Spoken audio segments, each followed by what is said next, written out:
Idrus memacu motornya, sebuah Honda Revo, menuju Jalan Dr. Rajiman. Melewati perempatan Pasar Kembang, ia terus melaju ke arah barat menuju perempatan pertama, lalu melanjutkan sekitar 10 meter sebelah kiri jalan hingga akhirnya ia berhenti di depan bangunan yang dulunya adalah rumah sakit Kadipolo. Idrus merasa perlu memperlambat motornya, lalu berhenti tepat di depan bangunan yang kini terlihat usang dan kusam itu. Panti Rogo Kadipolo. Idrus memandang bangunan itu dengan hati-hati. Zidan mengemasi buku dan berkas, lalu memasukkannya ke dalam ransel. Zidan terdiam di atas kasur, seperti tengah memikirkan sesuatu. "Men, aku bingung nih," ujar Zidan sambil menangkupkan bantak ke wajahnya. Teman kosnya, Giman, yang tampak asyik bermain handphone tak menghiraukan kata-kata Zidan. Tangannya masih terus sibuk memainkan handphone, sambil berbaring di kasur. "Men, menurutmu gimana? Gimana apanya?" Dan Giman menjawab sekenanya. Zidan berbalik, lalu meraih handphone Giman dengan cepat dan menyembunyikannya ke dalam ranselnya. Giman teriak-teriak protes. "Yah, elu. Gue lagi asyik mepet cewek, lu rebut aja, men, serius nih." Zidan memandang Giman dengan melas.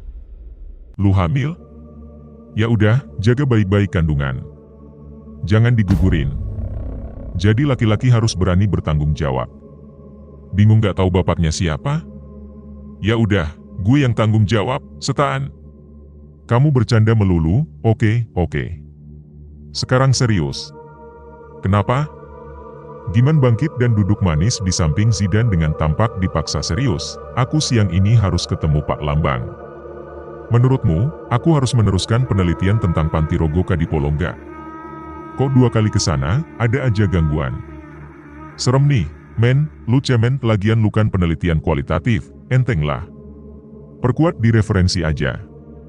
Ribet amat ini bikin skripsi kayak bakal mengubah nasib bangsa aja," sergah Giman. "Ya ah. Bukan gitu juga. Tapi kan tetap aku harus penelitian lapangan, kan? Kalau dari materialnya, kayaknya banyak banget yang bisa diungkap dari keberadaan rumah sakit itu. Menarik banget. Tapi ya itu, aku rada takut aja. Tapi kalau ganti objek penelitian lagi, pusing dong ya. Ya kalau disetujui. Kalau ditolak lagi, kebanyakan tapi. Udah, entar soal penelitian, lapangan, lu ajak gue. Dijamin aman tentram sejahtera. Asal habis ke lapangan, lu traktir gue makan enak. Kata kuncinya enak ya, bukan menu anak kos," cerocos Giman sambil nyengir. Tangan Zidan langsung melayang ke kepala Giman. Teman kosnya yang berasal dari Jakarta itu ngekek. Bener juga kata Giman, batin Zidan. Giman adalah teman kosnya, beda kamar. Tetapi dia lebih sering ngendon di kamar Zidan yang membuat pertemanan mereka semakin dekat. Giman anak seni rupa, selengean, tapi pemberani. Giman adalah cowok yang tidak pernah percaya hal-hal supranatural sebangsa hantu dan lain sebagainya. "Bukan gue yang harus takut hantui, mereka yang harus takut sama gue," kata dia suatu saat. "Ya udah, berarti siang ini aku menghadap Pak Lambang, bilang bakal nerusin penelitian ini ya. Janji kamu bakal nemeni penelitian ya, mohon Zidan." Iye. Cerewet amat kayak emak-emak, lu. "Sini mana handphone gue?" Sambar Giman. Pak Lambang mencoret-coret beberapa bagian dari proposal yang diajukan Zidan. "Jangan banyak-banyak dong Pak coretannya," batin Zidan. Di lembar ketiga, Pak Lambang tampak membaca dengan serius dan berhenti lama. "Pada bagian awal mula Paku Buwono X mendirikan rumah sakit ini kau breakdown lebih detail lagi ya menjadi beberapa bagian. Pertama soal pendirian panti sosial di daerah Beeton atau Kampung Sewu, lalu kemudian soal kepindahannya ke Kedung Kopi, sebelum kemudian jadi cikal bakal Panti Rogo alias Rumah Sakit Kadipolo ini. Ini menarik untuk menjadi bahasan yang mendalam, bagaimana peran Keraton Kasunanan Surakarta saat itu sangat nyata bagi warga Surakarta atau Solo. Beda dengan kondisi sekarang yang sepertinya keraton dan raja hanya sekadar simbol. Paham ya?"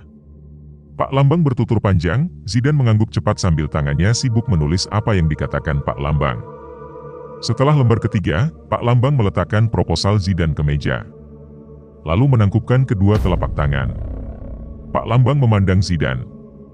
Cowok itu berhenti menulis, keheranan. "Ada apa, Pak? Ada yang salah? Ada cabai di gigi saya?" Zidane nyerocos salah tingkah, kamu mau ngelawak atau konsultasi skripsi? Tanya Pak Lambang memasang muka serius. Oh enggak, Pak, maaf. Maaf. Saya bukan mau melawak, Pak. Saya serius ingin konsultasi skripsi. Zidane tak menduga guyonannya ditanggapi serius dosennya. Padahal Pak Lambang guyon pun dia nggak pernah protes loh, hahaha. Pak Lambang terkekeh melihat reaksi Zidane yang seperti ketakutan. Loh, kok dia jadi ketawa? Batin Zidane. Jadi kamu sudah ke lokasi? Tanya Pak Lambang. Sudah, Pak. Apa yang kamu temukan sejauh ini? Kejar Pak Lambang. Bangunan kuno, bobrok, berantakan, tapi menurut saya itu keren banget dan menyimpan banyak cerita yang menarik untuk digali. Saya sudah punya beberapa foto dokumentasinya, Pak, jawab Zidane. Lalu apa lagi yang kamu temukan? Zidane terdiam. Apalagi ya? Pak Sular. Istrinya? Sudah. Cuma itu yang dia temukan.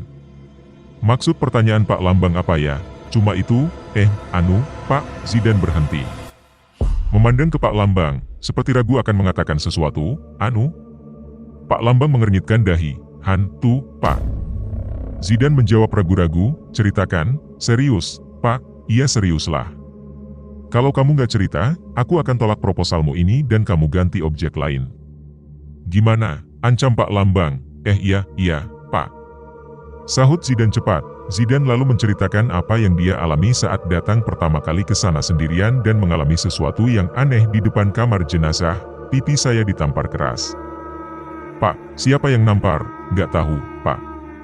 Wong saya sendirian di situ. Zidane bergidik bila mengingatnya, lalu kedatangan kedua di mana dia diajak sedikit house tour oleh Pak Sular dan tiba-tiba genting koridor banyak sekali yang pecah mendadak. Zidane juga menceritakan tentang kemungkinan Pak Sular menjadi salah satu narasumbernya untuk menarik ke belakang sejarah rumah sakit tersebut di era 70 hingga 80-an. Pak Lambang mangut-mangut, kamu tahu artinya apa dengan adanya peristiwa itu? Zidane terdiam. Jujur dia nggak tahu. Artinya, kita belajar tentang masa lampau, tentang benda, tentang bangunan, tentang cerita, tentang mitos, tentang spirit-spirit orang yang pernah hidup, yang semuanya masih bisa bercerita. Mereka juga bagian yang harus kita hormati. Kalau kita menghormati mereka, kita akan dihargai juga oleh mereka, tutur Pak Lambang. Zidane mengangguk. Makin serem aja, batinnya, ini sebagai pijakan awal, karena aku nggak ingin terjadi sesuatu yang buruk sama kamu dalam proses penelitian. Nanti aku bisa disalahin kampus, kata Pak Lambang lagi, sesuatu yang buruk terjadi sama aku? Haduh, Pak Lambang, kenapa semakin bikin aku ngeper untuk melanjutkan penelitian sih, batin Zidane. Tapi nasi sudah menjadi bubur. Dia tidak mungkin mundur. Terserah bagaimana nanti saja. Baik, Pak, saya akan pegang nasihat Bapak.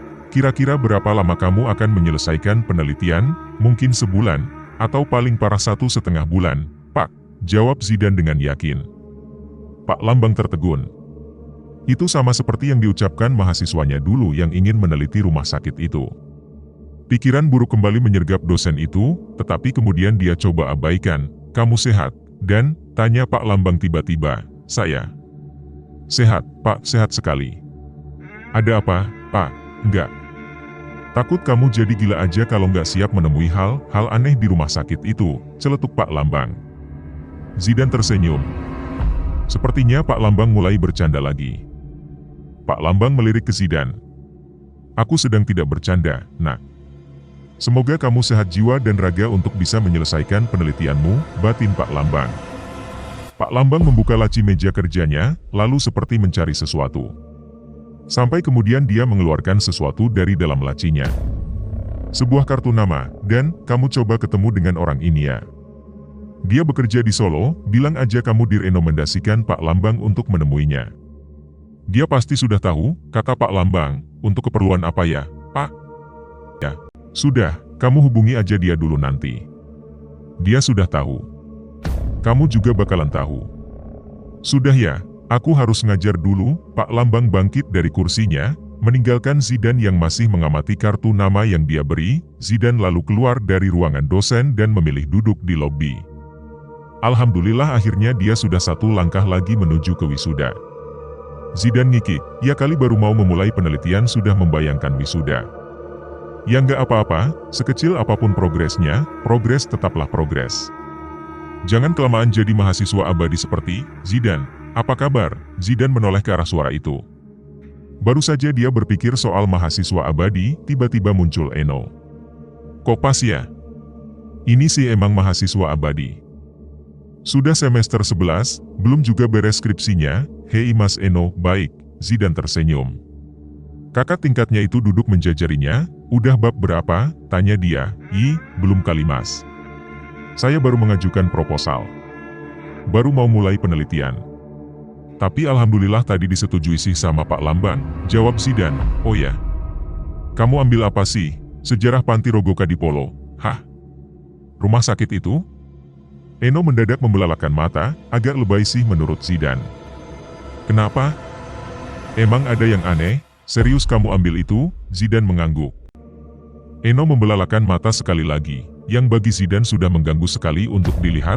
Kenapa sih, Mas? Kok kagetnya begitu? Kamu tidak tahu? Duluan mana ayam dan telur? Gak tahulah, Mas, jawab Zidane, menggeleng. Bercanda kamu. Kamu tidak tahu berapa orang yang gagal untuk mengerjakan penelitian dengan objek itu?